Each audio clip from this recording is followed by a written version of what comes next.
been a while since I've posted anything. And so I got something a little funny here today. Something a little different, a little odd, as with most things on my channel. Today we're going to talk about a TV, which I have done other videos in the past on. You're probably wondering why. What is so special about this Insignia Best Buy brand $40 Pan America TV, right? What could possibly be so special about this stupid TV that barely weighs shit? I'll show you. And I mean, look, this thing's got the low price. For Pan America, look at it. This TV was $39.99, but now, oh my God, step back. What a steal. It was $39.99. Now it's $39.99. I mean, how could you go wrong? That is clearly a hell of a deal. Like I said, why, right? Insignia, Best Buy, house brand. What's the point? Why would you waste $40 on a 32-inch, which these days is a trash size? Well, I guess I wouldn't say trash, but just about useless for most people. $40. Why? It's not even a smart TV. I mean, what's the point, right? Here's the point. This is an antenna. I did this, right? Obviously. This right here. DC in 12 volts. So, back when this TV was new in 2015, I bought one of these. I've had it since 2015. Not this exact one, but I've had another one, the exact same model. And it's great. It's been in my camper for years. In fact, it actually got water damage when the roof leaked and got in the corner. And I have a couple of black streaks in the corner of the screen. But yet, it just keeps working. But that was the whole point, 12 volt DC. And to a lot of people, that doesn't make sense. Why does it matter, 12 volt DC? It's just a household TV. Well, I will show you why it matters right now. Okay? All right. We're just gonna shove this in. Oh, by the way, part of the reason it was $40, it had no remote and no power cord. But I found a power cord at Pan America to test it, so I knew it would work.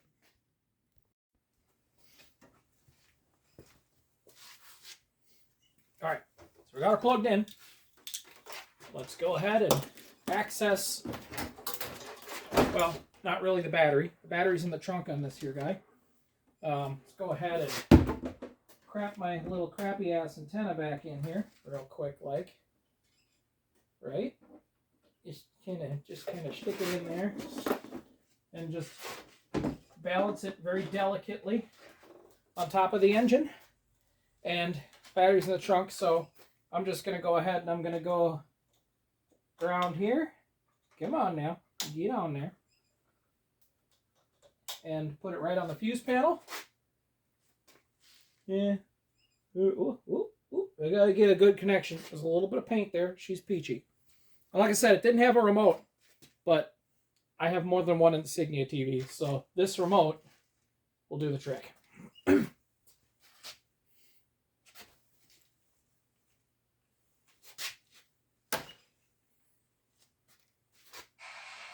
There we go. 12 volts. Why is this important, you might ask? Right? What's the deal? Power consumption, big deal.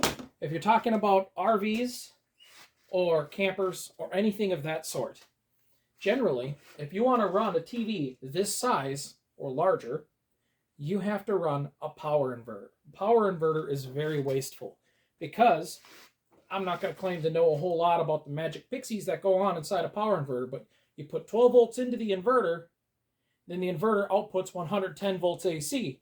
110 volts AC, equivalent to what you're plugging in your house, then goes into the TV. Well, what happens inside the TV? Well, that 110 volts AC gets stepped down to a DC voltage of some sort to power the damn TV. So you are stepping up your voltage just to, in the end, step it back down. Now, if this was all apples to apples, it'd be fine, because wattage is wattage. Problem is, there's heat involved. The power inverter, to step up the voltage, is generating heat. Heat is waste energy. And then the power converter inside the back of the TV that steps the 110 volts down to the DC voltage also generates heat. More waste. Wasted energy And when you're running on a battery in an RV or a small camper, especially if it doesn't have a big battery bank, wasteful, and it doesn't last as long. And that's always a problem, right? And that's why LED lights are so popular now, right? Because they save energy, especially in the RV and camper world. So keep in mind a good thing to look for when you're looking for a TV to use in a camper situation. Look in the back and see what the DC voltage input is. There's a lot of different TVs out there that actually will put straight DC voltage in, and a lot of them are only 12 volts, and they're not going to advertise that TV as for portable use for like in a camper or an RV. It's just household TV. If it was advertised as like for automotive use or RV use, this thing secondhand for me was $40. But if this thing was advertised as RV use, you can guarantee that price would be double. You'd pay quite the tax on that. If brand new, Christ almighty, an RV use TV that's 32-inch that is DC direct input, I mean, this TV when it was new was probably not even $100. I actually don't even remember. I might have paid $120 for it in 2015 brand new. And I mean, you can guarantee it would have probably been $240 at an RV place if it was a direct use 12 volt input like that. Power cable was missing. I just made my own. This plug is literally for a Netgear network switch and a couple of these here nipple clamps that I had laying around from other projects. But I mean, obviously I could wire it into a cigarette lighter too. But yeah, that was the whole point. And like I said, I have some other TVs that are 12 volt DC, but most of the time, the LCD TVs that you find that are 12 volt DC input are only like maybe a 19-inch, and this is a 32. So most of the time, you're limited to a pretty small TV. Now, in a lot of RVs and like the bedrooms of an RV, they're pretty small anyway, so that's fine. But I mean, in the living space, and you've got a little couch, do you really want to be staring at a 19-inch screen? I mean, when I was a kid, our family console TV was a 27-inch, and that was pretty great. And, you know, any of your friends that their family had a 32-inch in the living room, oh, they were clearly balling, rolling in the dough. I mean, especially if it wasn't a console, or if it was like a Sony Trinitron, oh my God, your parents were loaded.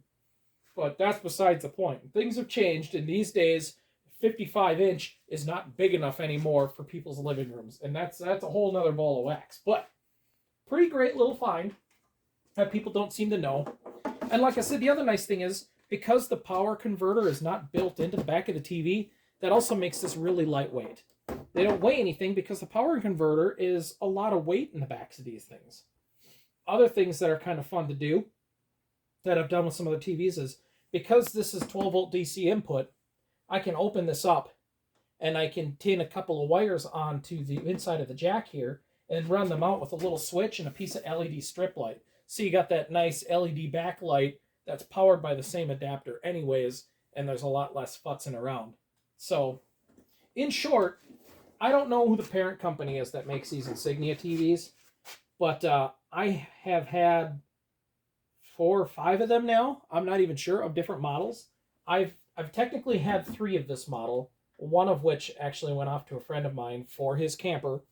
And then the one I have in my camper, which, like I said, even sustained water damage and has black streaks in the screen, but it still works fine.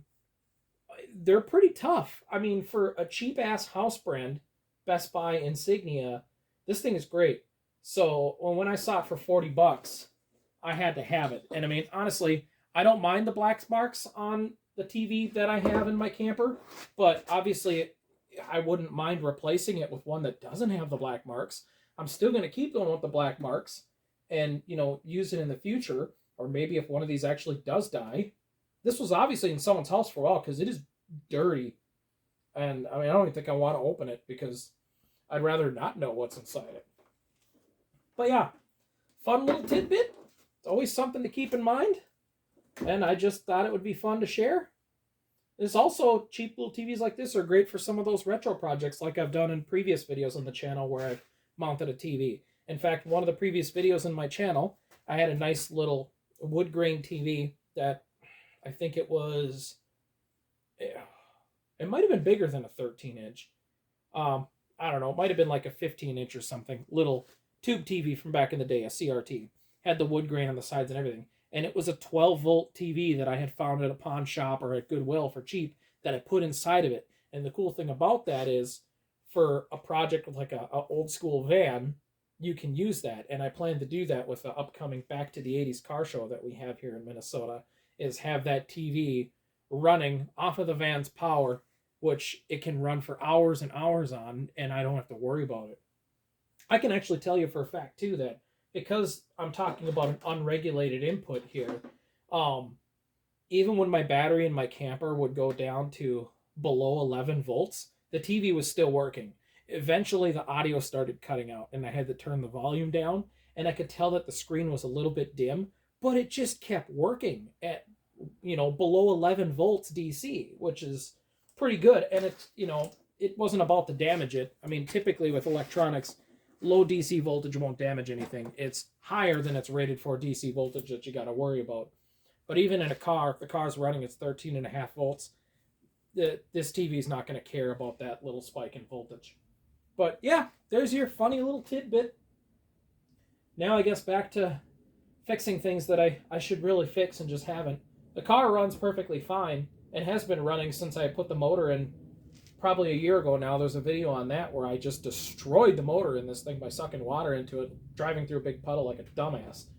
But it's got a little exhaust leak that's getting stinky in the cab, and I should probably fix that because carbon monoxide and dioxide, whatever the heck it is, it's probably not a good idea for me to breathe that in.